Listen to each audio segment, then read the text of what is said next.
This is your Thursday Daily Delivery. I am Michael Rand. Lots to talk about today. Hope everyone's having a happy Thursday. I'll be joined in a little bit by Sarah McLellan, Star Tribune beat writer, covers the Wild. We'll, of course, talk about that team, where they stand after 15 games, which is pretty good. Overall, 15 games in, they are 10-5.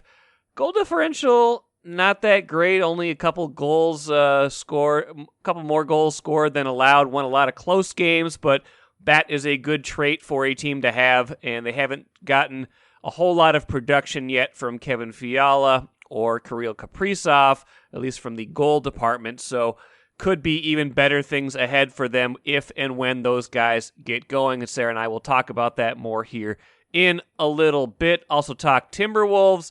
I wrote and talked about the other day about how they kind of need to take advantage of this opportunity. They got some winnable games coming up on their schedule. One of them was Wednesday night at home against Sacramento, a 4-9 start to the season, starting to feel like same old Timberwolves, and it felt that way in the first half yesterday, but they did rally to beat Sacramento. Looked pretty good doing it, and I'll talk about that here again in a little bit. And a fact about the 2014 Detroit Tigers that I saw on Twitter the other day that blows my mind. But first, what did I miss?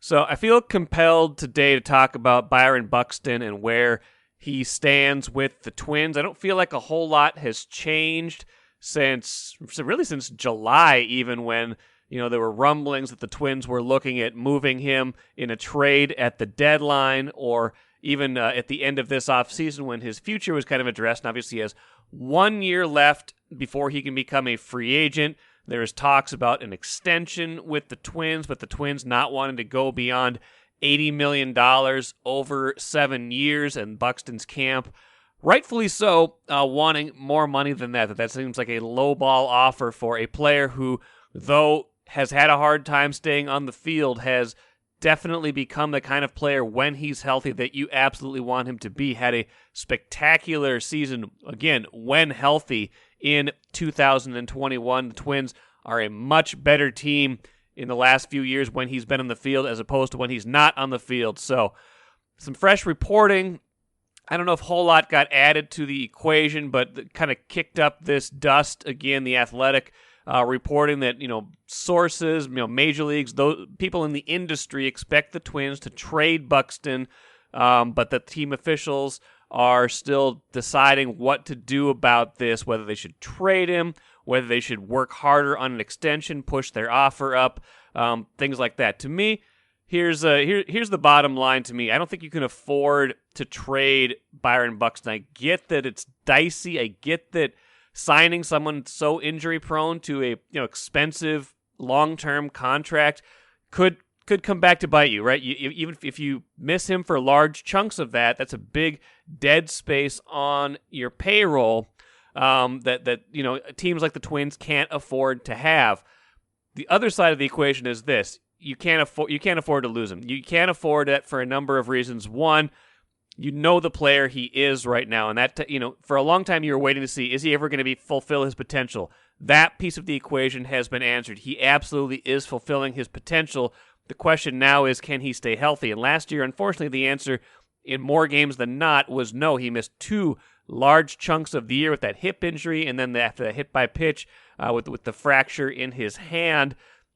So those 2 things, the second piece of it was just kind of bad luck. The first one, though, was a very much one of those soft tissue, lingering type things that you worry about if you're going to give someone upwards of $100 million over a 7-year contract, which seems like would be fair market value in the deal. But I think there's some optics at play here. I think, I'm just going to read, there's a lot of comments in comment section. I'm going to read part of a text message from a friend of mine the other day who's very frustrated about all this, saying, A lot of fans were okay with Jose Barrios leaving because it seemed like there was no way the Twins would be able to keep him past this year, but now, A, it sure looks like that wasn't true, and B, the same thing seems to be happening with Buxton. I've given this front office the benefit of the doubt on a lot of things because they at least seemed like honest mistakes, but we're now looking at the possibility of their best pitcher and best position player being traded within months of each other because of absurd low-ball offers that belie their public statements.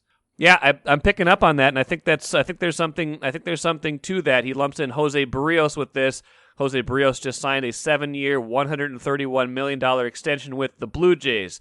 Now, whether that could have happened with the Twins had they not traded him this past trade deadline, I'm not sure. That damage in that relationship might have been what was preventing them from being able to sign him to a long-term deal and not the money. Well, maybe we'll never entirely know about that, but 7 years, 131. I don't think I would have paid Jose Barrios that kind of money if I'm being honest. That said, I would pay Byron Buxton. I think there's something to the frustration with a front office that might be watching two players like this walk. Even if I think the Barrios decision was a smarter one than a Buxton trade potentially would be. Now, it doesn't make much sense to me how you can sign a mid-30s third baseman like Josh Donaldson to a contract for more than $20 million a year and then have hesitance over signing Byron Buxton to something that's a shorter, not a shorter term deal, but a less money deal, and for someone who's gonna be entering the prime of his career as opposed to the later stages of his career. I just think the optics of this are particularly bad. I think the Twins are probably weighing that. I think they're probably trying to decide, how bad will we look if this is what we decide to do? And I think the answer to that is very bad. So it's going to be an interesting off season as they consider this. At the end of the day, I can't see how, if both teams are genuinely interested in getting something done, like it has been reported, by the Star Tribune, Phil Miller reporting that, both sides want to get something done. It's a matter of money more than anything. I don't see how they don't get together eventually and get something done. That said, it is always full of surprises in this market, and if they lose Byron Buxton, I think they will regret it for many, many years to come. Take a playcation to Mystic Lake for 24/7 gaming, fun restaurants and bars, and luxurious hotel rooms. And join Club M to bask in the rewards. Follow the lights to Mystic Lake, where every day is play day. Happy to welcome Sarah McLellan back on Daily Delivery, covers the Wild for the Star Tribune. 10-5 record this season, nothing to complain about there if you're a Wild player, coach, fan, whatever. So I want to get into a few things with you, Sarah. How you doing today? I'm doing well. How about you? I'm pretty good, thanks. I watched a good amount of the Tuesday game against San Jose.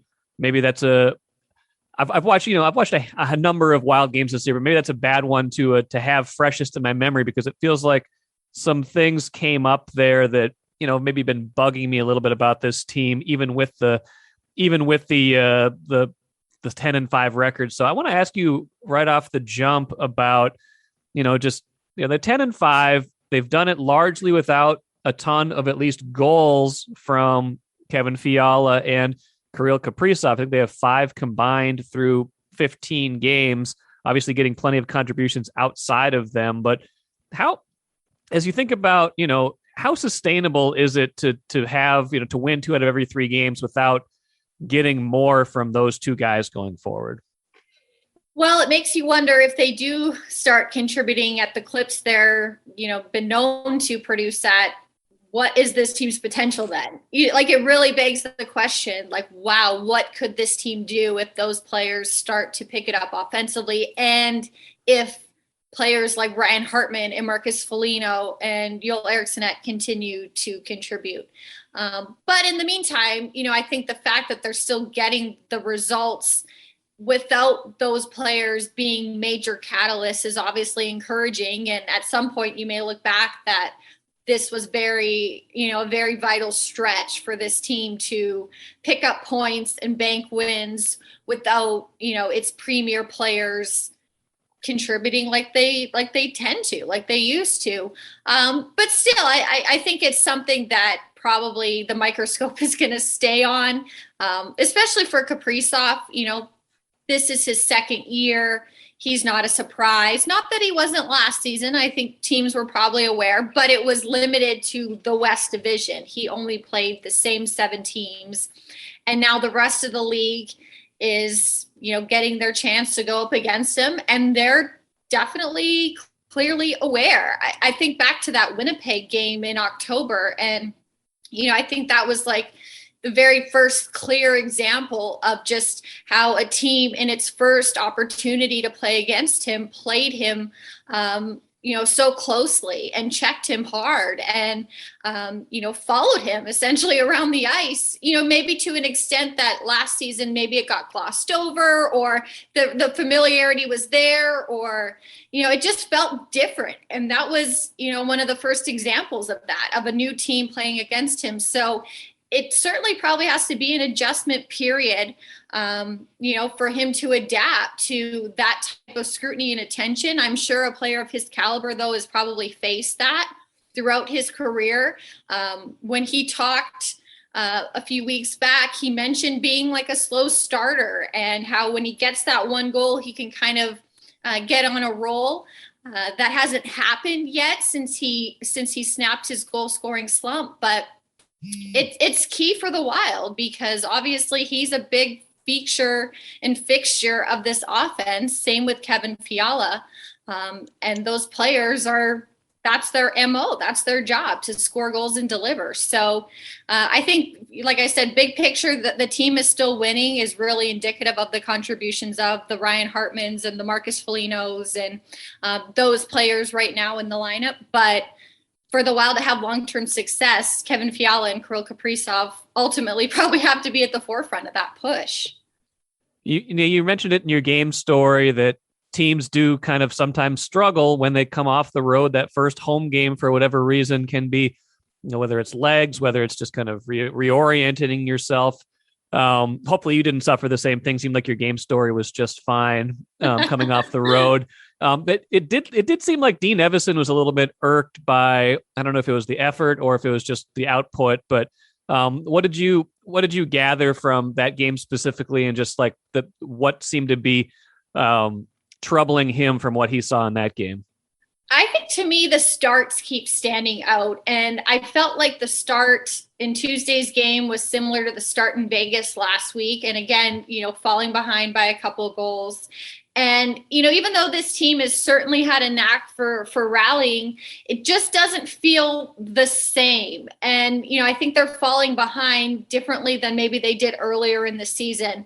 They just kind of look out of sorts and sluggish. I think that was the word Marcus Foligno used. But just, maybe Tuesday's game was an example of, that kind of layoff that can kind of happen in that first game back. And especially maybe you're changing time zones. I don't know why, but this just happens in the NHL. Some people acknowledge it, some don't. But that first game back from a road trip always seems to be a challenge. I've seen it, throughout my years covering the NHL. But, you didn't have that excuse for the team on Thursday in Vegas. And to me, that start stood out as well, is that it just seemed like the team was just off a little bit, kind of clunky, making mistakes that it maybe doesn't normally make. And to me, that one stands out more because that was the first game against the Golden Knights since the playoffs. Vegas was not, rolling out its usual lineup. It was decimated by injury. Robin Lehner, the starting goalie, wasn't playing. I mean, it was the backup. And the team just didn't seem to have that cohesiveness to put together an effort that, could have, obviously defeated a team that was struggling and facing quite a bit of adversity. Especially, it wouldn't have rewrote history, but there seems to be a little extra, feel around these games against rivals and playoff opponents of the past. And it just felt like the dial was turned down a little bit. So I think it goes back to these starts. And I think that is probably the big takeaway I'm seeing lately. It's just this team isn't starting on time. It isn't starting cohesively. And as much as they have this, propensity to rally and turn it on in the third period, the climb is just getting too tough. And especially when these teams add that insurance goal like the Sharks did to make it 3-1, it just becomes that much tougher, that late in the game. So I would put, the attention right now on the first period and needing to be better from the drop of the puck and just not make, the mistakes that we're seeing. There was 2 times in the first period Tuesday where the team pulled itself offside, lost control of the puck while they were set up in the offensive zone. Who knows what would have happened, but it's mistakes like that just seem uncharacteristic, but they're costly right now. And you mentioned, just the slow starts. Certainly they've been resilient to, get points, get wins in games where they have fallen behind. I think team speed is certainly a thing that is noticeable this year, particularly, contrasting even to a couple years ago. But as I think about this team, I'm still, obviously it's Kirill Kaprizov and it's some other elements, but as I try to think of a single identity for this team, through 15 games, which is a decent sample size now, what do you see emerging? Is there one kind of overriding thing where you say, when the Wild is at its best, this is how it wants to win and or behave?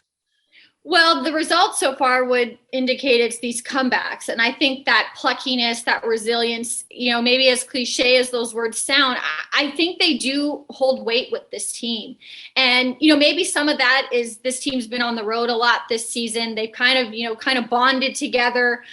They've gone into these other buildings. They've had to claw their way back. I do think there's something to that. We'll see if it's a sustainable way to win. Obviously, these last few games, it hasn't worked. They haven't been able to rally.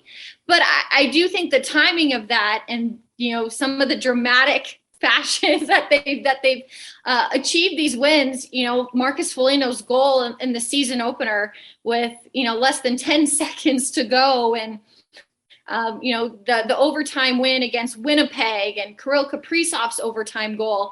I just think the collection of these moments have probably really solidified some level of belief that this team feels it can come back. And I think the more times they've done it, it does look like that's the case, that they believe, and that, maybe the easier it becomes, as strange as that sounds, that the more times they've done that.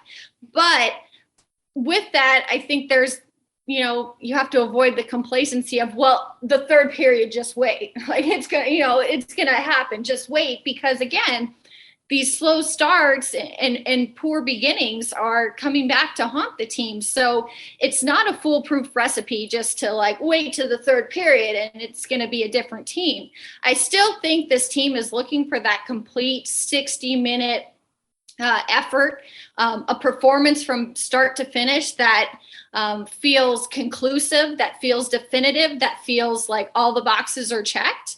And yet, like you said, this team has 10 wins out of 15 games. So I think there's, probably more potential to be untapped, but I do think that vibe, that culture is being fostered where this team believes. It looks like a team, obviously, that has the confidence.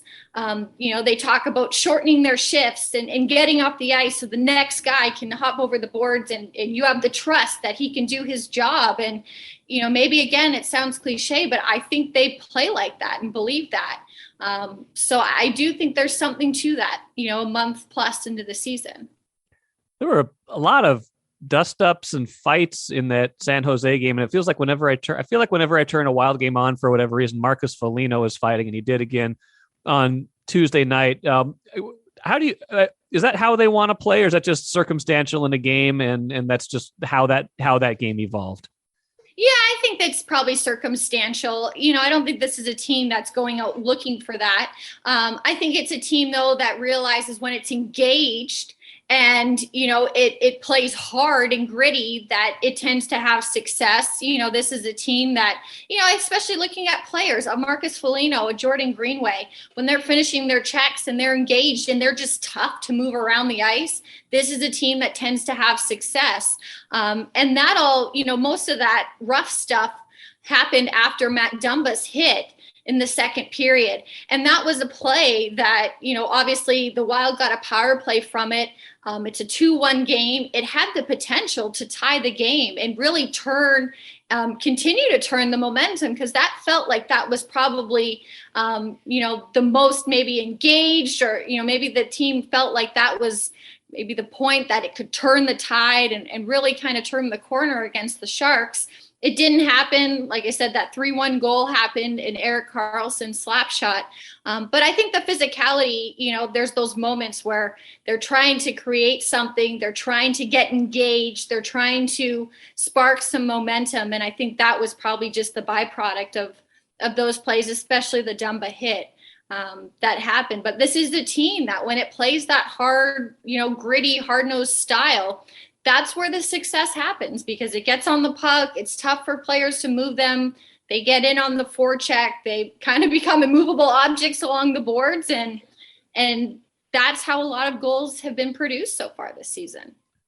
Couple more things for you, Sarah. One, Cam Talbot has been, I think, pretty good this year, but also maybe the numbers have dipped a little bit from where they were last year. He's played 12 out of the 15 games, which sounds about right when you think about the context of the season. What's your impression of his numbers? His save percentage just above 90, goals against just below 3. Some different guys on the blue line, and we'll talk about one of the reasons why here in a minute as we think about the Dallas game on Thursday night. But what's been your impression of his play so far this season and the play in front of him as well? Yeah, you're right. It is a new blue line in front of him. And I think that was probably a big takeaway last season, was just how cohesive both sides were. I think that was, when you heard from Cam Talbot talking about why Minnesota was an appealing destination for him as a free agent, it was the opportunity to play in, behind this blue line. Obviously, it's a completely different looking blue line. So I think there's probably a feeling out transition process there. But you're right. I think the workload has been probably what you'd expect. I think that season opening back-to-back was the only time where he's handled both ends of a back-to-back. And, so Capo Kakinen's gotten a few appearances here and there. But you're right.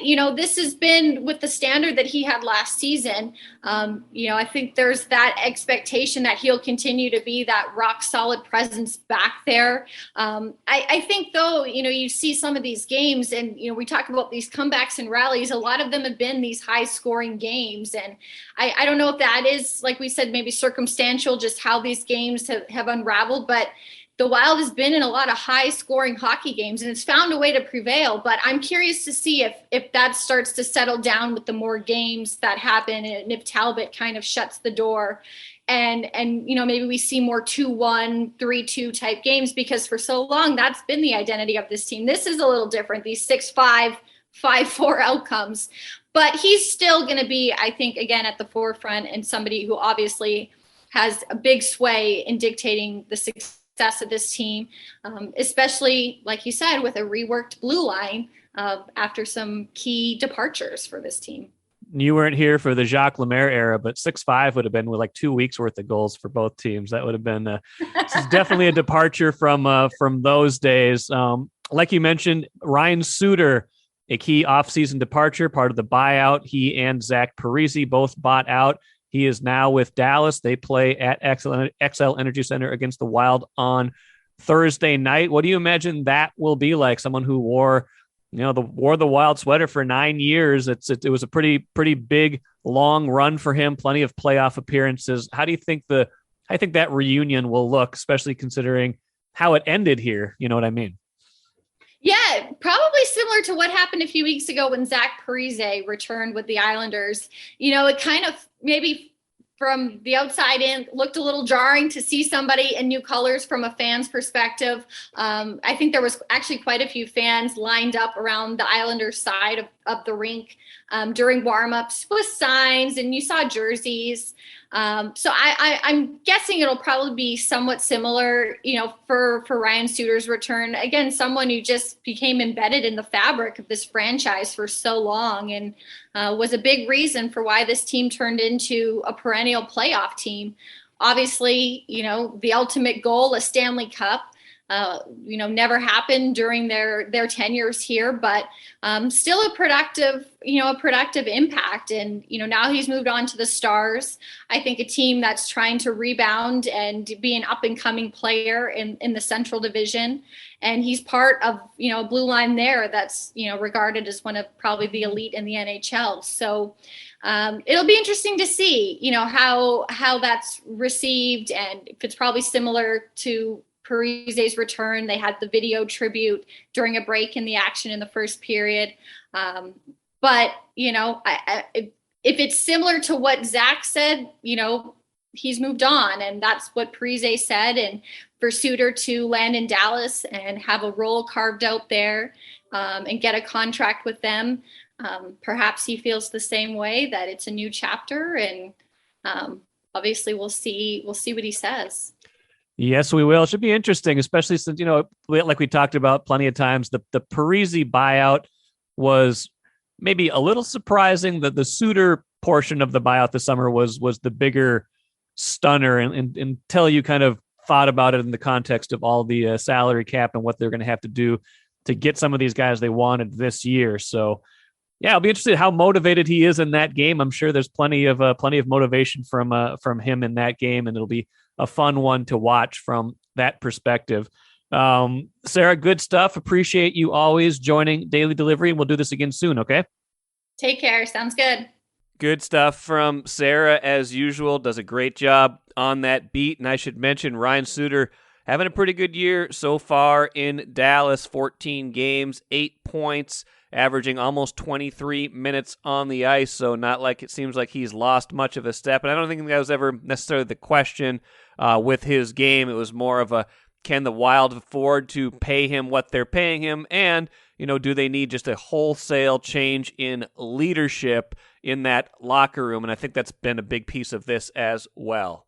Like I mentioned at the start, Wolves got a much-needed win on Wednesday night, beat Sacramento 107-97, and it came with a twist. It sounds like Chris Finch was not happy with the team. Wolves were losing 48-44 at halftime, and more than that, it was getting absolutely killed on rebounds. I'll read you some stats here in just a minute, but first I want to play a clip from Anthony Edwards talking about Chris Finch's messaging at halftime. I mean, yeah, you got Finchy in there yelling. I mean, that's not him, you know what I'm saying? So when he doing that, be like, oh, we got to tighten up. He banging on the door, we got to tighten up, man. We can't have Finchy in here acting out of character. So, we for sure had to find a way to rebound. I mean, I feel like we did a pretty good job in the third quarter at keeping them to one shot. That's not Finchy, but I mean, when he do it, then we have to respond in a certain way. Finch was justifiably upset. The Wolves for the game had a defensive rebound percentage of 50%. That means they got 50% of all available defensive rebounds. That is dismal. That is awful. That you generally will not win a game if you are doing that. And that's kind of the thing that's really hurt them on defense this season, and a defense that's, by and large been much better this year than it has been in past years. Defensive rebounding percentage for the year, Wolves are dead last in the league, 65.7%. Next worst is Sacramento at 69.5%. So you got, they're in last place by a large margin. League average, the team right in the middle, Chicago Bulls at 73.4%. So basically the Wolves grabbing like 8% fewer rebound opportunities than the next than just the average team this year. And that's that speaks to, we've talked about, that speaks to their size, their lack of size in the middle, the lack of upgrading at power forward. This is something they've and they're smaller players not helping out as much on rebounding like they could be. That's always going to be a big piece of it there as well. If you look at yesterday, they didn't get a ton of help up and down the roster. I mean, they had guys pitching in, but it looks nobody had more than 7 rebounds in this game. Jared Vanderbilt had 7. Karl-Anthony Towns had 6 rebounds in 37 minutes. I was listening to a podcast the other day. Towns just getting blasted. I think it was Zach Lowe's podcast, getting blasted for being a bad rebounder in that, especially I think it was coming off of that Golden State game. So he's getting a reputation around the league for not being a very good rebounder. And, it's showing up this year. I mean, he's your He's your biggest player. He's your center in the middle. And if you're dead last in the league in defensive rebounding, that does not speak well to him. But all that said, got a much-needed win, played a very good second half, including a fourth quarter where they were able to close things out. Anthony Edwards had 16 of his 26 points in that fourth quarter. Karl-Anthony Towns was a plus 22 for the game, a very efficient 9 of 12 shooting, 22 points.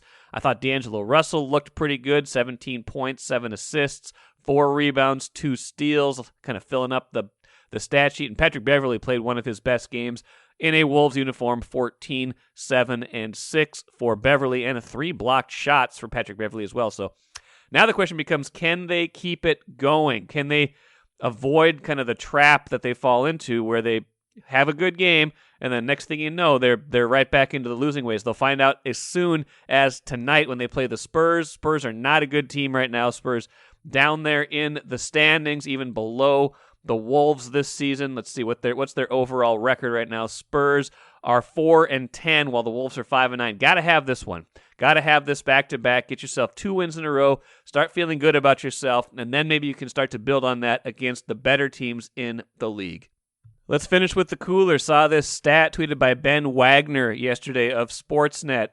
Crazy. Off the 2014 Detroit Tigers pitching staff, there are 5 Cy Young Award winners. Robbie Ray in 2021, he was just named AL Cy Young Award winner with the Blue Jays. Max Scherzer, who won it once with Detroit and twice with Washington. Justin Verlander, who won it once with Detroit and once with Houston. David Price, who won it once with Tampa Bay. And Rick Porcello, who won it once with the Red Sox. That is astounding to me that one staff had 5 Cy Young Award winners on it at one time. Just an interesting thing right there.